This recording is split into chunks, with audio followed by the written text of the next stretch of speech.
통계학을 크게 기술 통계학과 추리 통계학으로 나눕니다. 즉 통계학이 이 정도로 크다면 그 중에 반은 기술 통계학이고 나머지는 추리 통계학입니다.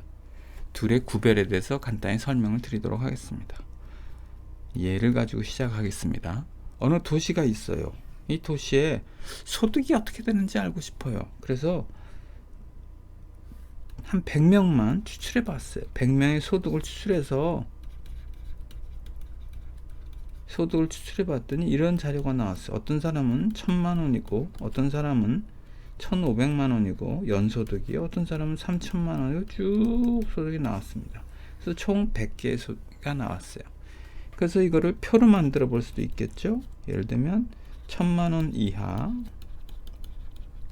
1000만 원에서 2000만 원 사이 2000만 원에서 3000만 원 이렇게 해서 100명의 자료를 가지고 조사해 봤더니 명수가 10명, 20명, 30명 이렇게 쭉 나왔습니다. 이걸 우리가 표, 도수 분포표라고 하는데 이 100명의 자료를 가지고 조사를 해봤어요. 이게 100명 것입니다. 이런 것도 할 수 있겠고 우리가 이렇게도 할 수 있을 거예요. 막대 그래프를 그릴 수도 있습니다. 그래서 그래프로 표현할 수도 있고 그 다음에 원으로도 표시할 수 있을 겁니다. 1000만 원 이하 1000만 원에서 2000만 원 쭉 표로 표시할 수도 있습니다.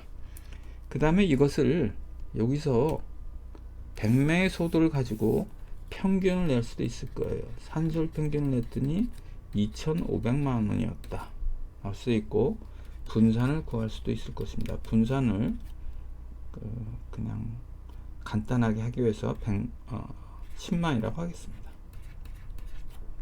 이게 구할 수도 있습니다. 자, 이렇게 데이터가 있는데 이 데이터의 생김새, 데이터가 어떻게 생겼니 할 때 표현 방법이 표, 그래프, 그 다음에 이렇게 평균과 분산을 표현할 수도 있는데 이 100명의 데이터를 표현한 것을 우리가 기술 통계학이라고 합니다. 기술이라는 것은 영어로 descriptive예요. 기술이라고 해서 기술이 좋냐 나쁘냐 그런 것이 아니라 기술은 이 국어산에서 보는 바와 같이 이 기술을 말합니다. 기술력이나 좋다는 것이 아니라요. 기술했다는 뜻이에요. 이 데이터를 기술했습니다. 기록했습니다. 서술했습니다. 또는 묘사했습니다. 데이터가 어떻게 생겼는지를 표현했습니다. 표로, 그래프로 혹은 이런 수치로 표현했습니다. 그게 기술통계학입니다. 그럼 수리통계학은 무엇일까?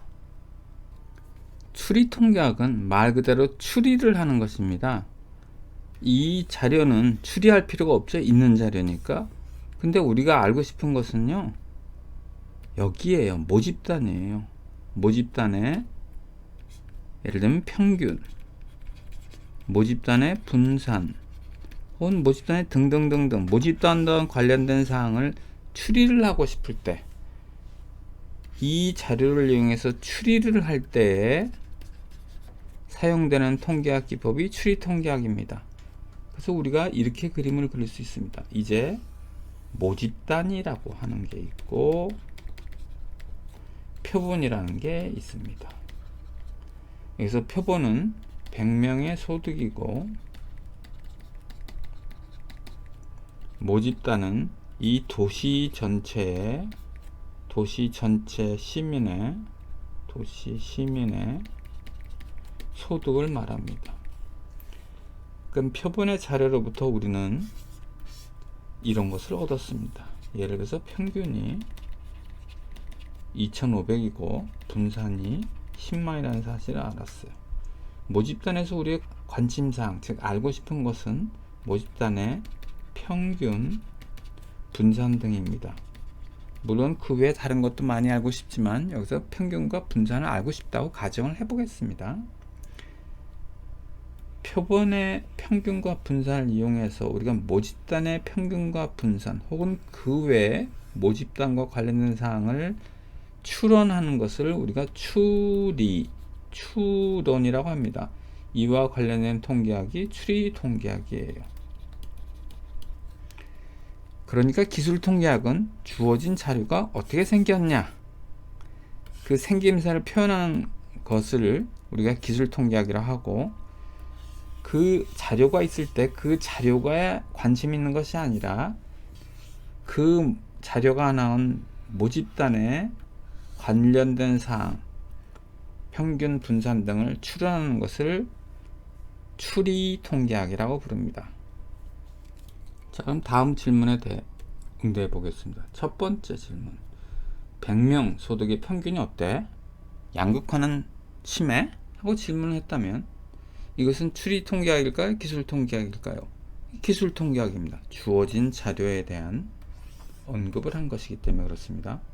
근데 이렇게 질문했어요. 도시민 전체에 대해서 그 소득의 평균이 얼마나 돼? 그 다음에 도시민 전체 양극화는 심해? 이것은 기술 통계학이 아닙니다. 왜냐하면 기술 통계학은 주어진 자료에 대한 생김새야 되는데, 이것은 주어진 자료가 아니라 모집단에 대한 생김새를 물어봤기 때문에 우리는 추리를 해야 합니다. 그래서 이것을 우리는 추리 통계학이라고 부릅니다. 그러면 여기서 평균과 분산했는데 뭔가 이름이 달라야 되겠죠. 왜냐하면 똑같이 평균과 분산을 쓰면 서로 오해를 할 수 있으니까. 그래서 이것을 우리는 모집단 평균에서 모평균이라고 부르고, 이걸 모집단 분산에서 모분산이라고 부릅니다. 그럼 이거는 뭐라고 부르면 될까요? 표본 평균이라고 부르고, 이걸 표본 분산이라고 부릅니다.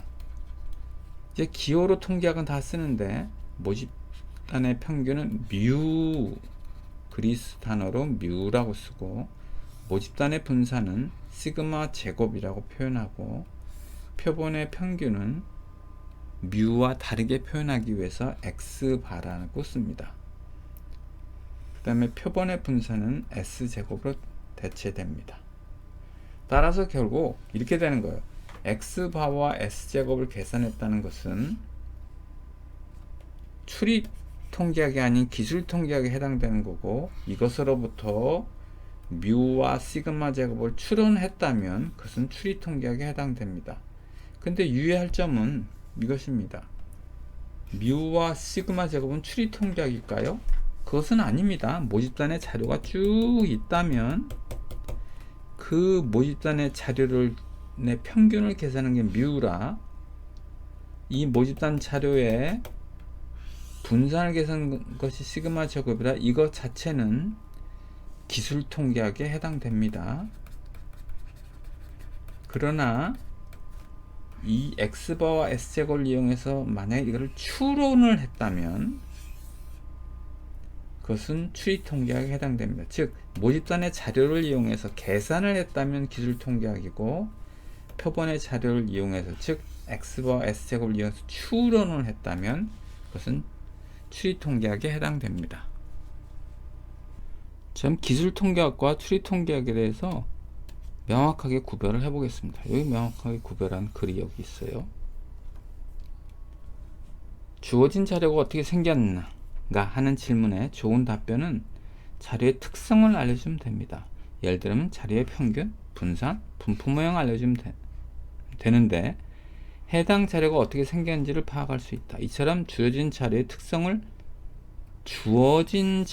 특성을 분석하는 학문을 기술 통계학이라 하고, 그 다음 줄을 보겠습니다. 반면에 주어진 자료 자체를 분석하는 것이 아니라 이 자료가 추출된 모집단이 어떻게 생겼는가를 파악할 수도 있는데, 이와 같이 주어진 자료를 이용한 모집단의 특성을 추론하는 학문 분야를 추리 통계학이라고 부릅니다.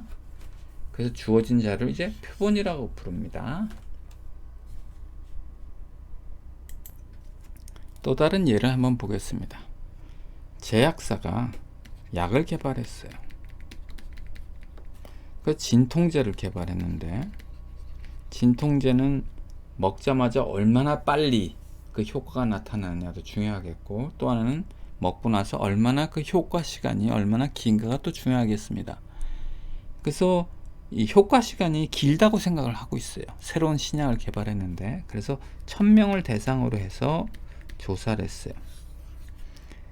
그 조사해 보니까 어떤 사람은 8시간이 지속됐고, 어떤 사람은 11시간이 지속됐고, 어떤 사람은 13시간이 지속됐고, 쭉 데이터가 나왔어요. 그래서 총 1000개의 데이터를 수집했습니다. 그래서 여기서부터 계산을 해봤어요. 평균을 계산하니 11시간이 나왔고, 분산을 계산하니 20이 나왔다고 가정해 보겠습니다. 그리고 이 표도 이렇게 만들었어요. 그래프도 만들어 봤습니다. 여기서 이것은 무엇에 해당됩니까?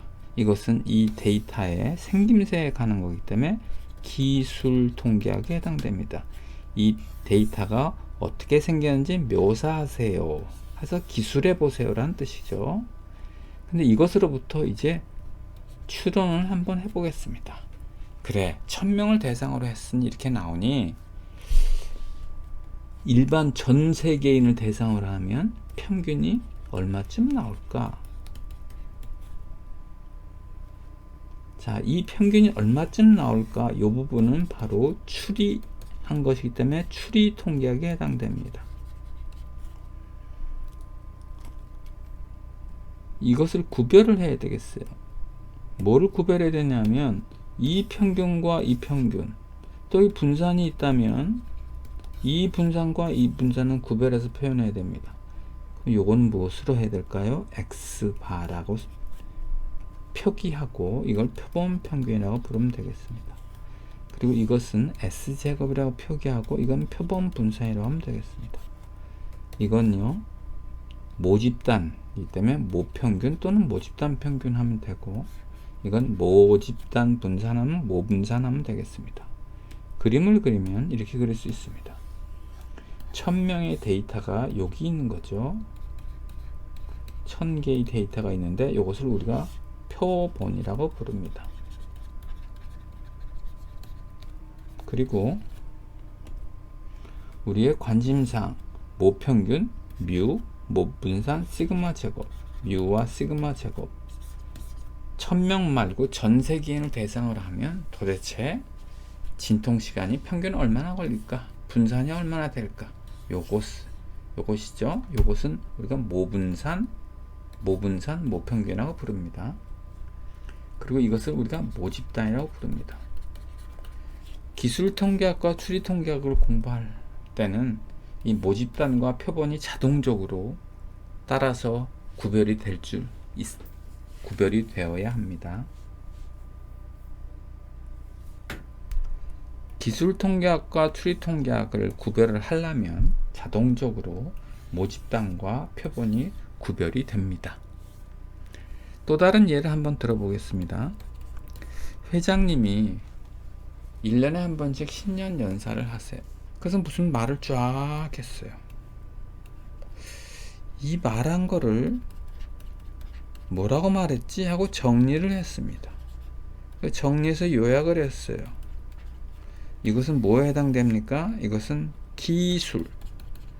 회장님이 말한 거를 기술한 거예요. 근데 이 말을 가지고 저게 무슨 얘기지? 추론할 수도 있겠죠? 그럼 추론의 예가 뭐가 있을까요? 저 인문을 줄인다는 얘기인가? 혹은 합병을 한다는 얘기인가?